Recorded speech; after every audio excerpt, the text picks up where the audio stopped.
This is Retro Sports Radio. Visit RetroSeasons.com for more sports history. Bob Feller Show, Program 28. It's still some time before pro football will be back in the sports spotlight again. But let's take a change of pace and listen to a football story. The Green Bay Packers will be seeking an unprecedented third straight National Football League championship next season. And league records show that the Packers always have them in a football power. Let's return to 1941. The Packers needed one victory to clinch at least a tie for the Western title. The scene was Washington, and the Packers were a heavy choice to whip the Redskins. Green Bay had a passing combination that was setting the league on its head. Cecil Isbell to Don Hudson.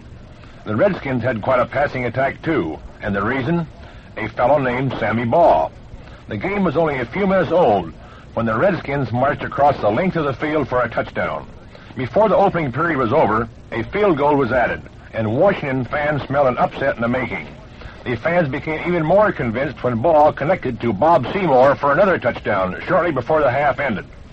At the intermission, the scoreboard showed the Redskins leading the Packers 17-0.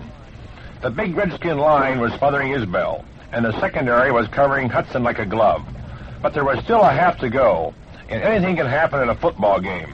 Green Bay took the second half kickoff and returned it to the 35-yard line. Then Isbell started to fill the air with passes. Hudson caught one, then one to another receiver. The Packers moved goalward as Isbell found one target after another. Washington found itself with its back to his wall. The Packers had the ball on the Redskins' 15. Isbell faded to pass, spotted Hudson in the end zone, and fired. Touchdown. The score was now Washington 17, Green Bay 7. A few minutes later, the Packers were threatening again. This time, an alert Green Bay defender had picked off one of Baugh's passes. In a matter of seconds, the Packers were deep in Redskin territory. Again, Isbell took to the air, and again he found Hudson clear.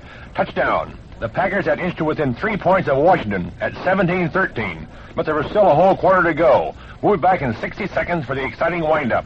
Isbell filled the air with passes as the final period got underway.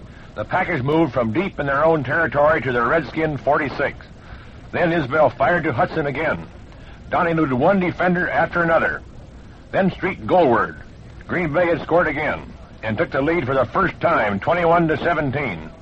It had taken Isbell and Hudson a while to warm up, but when they finally got started, there was no stopping them.